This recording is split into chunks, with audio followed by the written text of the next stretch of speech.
നമസ്കാരം.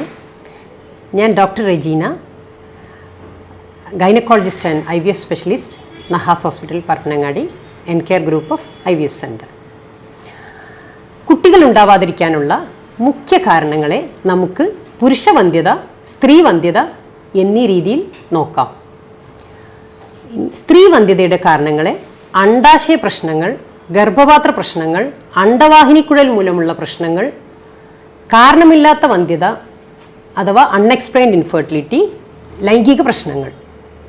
ഇനി അണ്ഡാശയ സംബന്ധമായിട്ടുള്ളത് നോക്കുകയാണെങ്കിൽ സാധാരണ രീതിയിൽ മാസമുറയുടെ 2-ാമത്തെയോ 3-ാമത്തെയോ ദിവസം സ്കാൻ ചെയ്യുമ്പം 10-12 അണ്ഡങ്ങളാണ് കാണാറ്.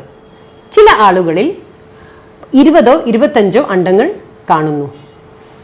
ഈ അവസ്ഥയെ പോളിസിസ്റ്റിക് ഓവേറിയൻ ഡിസീസ് എന്ന് പറയുന്നു. കൂടുതലായിട്ട് അണ്ഡങ്ങൾ ഉണ്ടാവും. ഇവരിൽ പുരുഷ ഹോർമോണിൻ്റെ അളവും ഇൻസുലിൻ്റെ അളവും വളരെയധികം കൂടുതലായിരിക്കും. അണ്ഡോൽപാദനം വളരെ താമസിച്ചാണ് വരിക. ചിലപ്പോൾ 6 മാസം തന്നെ അണ്ഡോൽപാദനം നടക്കാത്ത അവസ്ഥ കാണാറുണ്ട്. ഇനി ഇതിൻ്റെ നേരെ ഓപ്പോസിറ്റ് ആയിട്ടുള്ള അവസ്ഥയാണ് പുവർ ഓവേറിയൻ റിസർവ് എന്ന് പറഞ്ഞാൽ അണ്ഡാശയത്തിൽ 6-ൽ കുറവോ അണ്ഡങ്ങൾ കാണുന്ന അവസ്ഥ. തീരെ അണ്ഡമില്ലാത്ത അവസ്ഥ വരും. ചില ആളുകളിൽ 35 വയസ്സിന് താഴെ തന്നെ അണ്ഡം വളരെയധികം കുറഞ്ഞു പോകുന്ന ഒരവസ്ഥയുണ്ട്. അതിനെ പ്രിമച്ചർ ഓവേറിയൻ ഫെയിലിയർ എന്ന് പറയുന്നു. ഇവർക്കും ആർത്തവചക്രം വരാറില്ല. മരുന്ന് കഴിച്ചാൽ മാത്രമേ ആർത്തവചക്രം വരാറുള്ളൂ.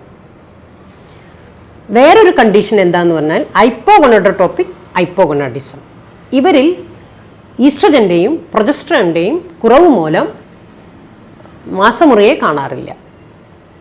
ഈ പ്രൊലാക്റ്റിൻ ഹോർമോണിൻ്റെ ആധിക്യത്താലും സ്ത്രീവന്ധ്യത കാണാറുണ്ട്. അണ്ഡാശയത്തിൻ്റെ ഒരു രോഗമായ എൻഡോമെട്രിയോസിസ്, ഇത് വന്ധ്യതയുടെ 1/3 ആളുകളും ഈ ഗ്രൂപ്പിൽപ്പെട്ടവരാണെന്നാണ് പറയുന്നത്. ഇതെങ്ങനെയാണ് വരുന്നത് പറഞ്ഞാൽ മാസമുറ സമയത്ത് മെനിസ്ട്രൽ ബ്ലഡ് താഴേക്ക് വരുന്നത് പോലെ തന്നെ തിരിച്ച് അണ്ഡവാഹിനി കുഴലിലൂടെ അണ്ഡാശയത്തിൽ വരികയും അതിന് ചുറ്റുമുള്ള സ്ട്രക്ചറുകളിൽ ഒട്ടിപ്പിടിച്ച് ചിലപ്പോൾ അണ്ഡാശയത്തിൽ മുഴയായിട്ടും കാണാറുണ്ട്. ഈ ഒട്ടിപ്പിടുത്തം വന്നിട്ട് ട്യൂബും അണ്ഡാശയവും തമ്മിലുള്ള ആ റിലേഷൻ നഷ്ടപ്പെടുന്നത് കൊണ്ടാണ് ഗർഭം നടക്കാതിരിക്കുന്നത്. ഇനി നമുക്ക് ഗർഭപാത്ര സംബന്ധമായ പ്രശ്നങ്ങളിലേക്ക് കടക്കാം.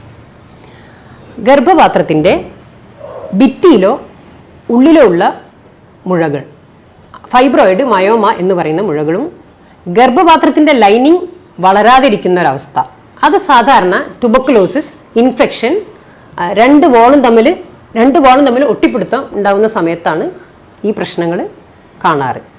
അണ്ഡവാഹിനി കുഴലിൻ്റെ അണുബാധ, തടസ്സം, നീർക്കെട്ട്, ഹൈഡ്രോസാൽപിങ്സ് എന്ന് പറയും. ഇതൊക്കെ വന്ധ്യതയ്ക്കുള്ള കാരണങ്ങളാണ്. ഇനി കാരണമില്ലാത്ത വന്ധ്യത അഥവാ അൺഎക്സ്പ്ലെയിൻഡ് ഇൻഫെർട്ടിലിറ്റി എന്ന് പറയുന്ന ഒരവസ്ഥയുണ്ട്. അതിൽ നമുക്ക് സാധാരണ ടെസ്റ്റുകളിൽ ഇപ്പോൾ ട്യൂബ് ടെസ്റ്റോ സ്കാനിങ്ങോ ഇതിലൊന്നും നമുക്ക് കാരണം കണ്ടെത്താൻ കഴിയില്ല. ഇപ്പോൾ ട്യൂബ് ടെസ്റ്റ് ചെയ്തു കഴിഞ്ഞാൽ നമുക്ക് ട്യൂബിന് ബ്ലോക്ക് ഇല്ല എന്ന് മാത്രമേ പറയാൻ പറ്റുള്ളൂ. അതിൻ്റെ പ്രവർത്തന തകരാറുകൾ അറിയാൻ പറ്റില്ല. അതുപോലെ സ്കാനിങ് ചെയ്തു കഴിഞ്ഞാൽ ഓവുലേഷൻ നടക്കുന്നുണ്ടോ എന്ന് അറിയാൻ പറ്റും. പക്ഷേ ബീജസങ്കലനം നടക്കുന്നുണ്ടോ ഉള്ളത് അറിയാൻ പറ്റില്ല. അണ്ഡത്തിൻ്റെ ക്വാളിറ്റി മോശമായാൽ, ഭ്രൂണത്തിൻ്റെ ക്വാളിറ്റി മോശമായാൽ ഒക്കെ ഗർഭം ധരിക്കാതിരിക്കാം. അതൊന്നും നമുക്ക് സാധാരണ ടെസ്റ്റുകളിൽ കണ്ടുപിടിക്കാൻ പറ്റില്ല. ഇനി ലൈംഗികമായിട്ടുള്ള പ്രശ്നം സ്ത്രീകളിൽ സാധാരണയായി കണ്ടുവരുന്നത് യോനി സങ്കോചം. അതുമൂലം ലൈംഗികരഹിത വിവാഹ ജീവിതത്തിലേക്ക് പോകുന്നു. ഇനി നമുക്ക് പുരുഷവന്ധ്യതയിലേക്ക് കടക്കാം. സാധാരണയായി കണ്ടുവരുന്ന വേരിക്കോസീൽ എന്ന അവസ്ഥ, വൃഷ്ണത്തിലേക്ക് രക്തം എത്തിക്കുന്ന സിരകളുടെ വീക്കം കാരണം അശുദ്ധ രക്തം കെട്ടിക്കിടക്കുകയും തന്മൂലം വൃഷ്ണത്തിൻ്റെ താപനില കൂടുകയും ബീജോൽപാദനം കുറയുകയും ചെയ്യുന്നു. ജന്മനാ തന്നെ ബീജവാഹിനി കുഴലിൻ്റെ തകരാറുകൾ, തടസ്സം, ജന്മനാ ബീജവാഹിനി കുഴൽ ഇല്ലാത്ത അവസ്ഥ, ജനനേന്ദ്രിയങ്ങളിലെ അണുബാധ, മുണ്ടിവീക്കം, ആക്സിഡന്റ്, ജനനേന്ദ്രിയ സംബന്ധമായ സർജറികൾ, ശസ്ത്രക്രിയകൾ, എസ്പെഷ്യലി ഹെർണിയ, മൂത്രാശയ സംബന്ധമായ സർജറികൾ, ഇവയൊക്കെ ചിലപ്പോൾ വന്ധ്യത വരുത്താം.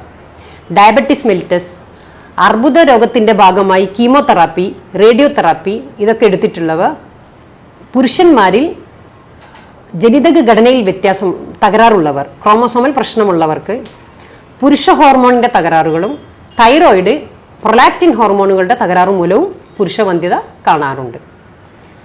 ലൈംഗിക പ്രശ്നങ്ങളായ ശേഷിക്കുറവ്, ഗുരുതരമായ ശീഘ്രസ്ഖലനം, ഫൈമോസിസ് ഇവയൊക്കെ പുരുഷവന്ധ്യതയുടെ കാരണങ്ങളാണ്.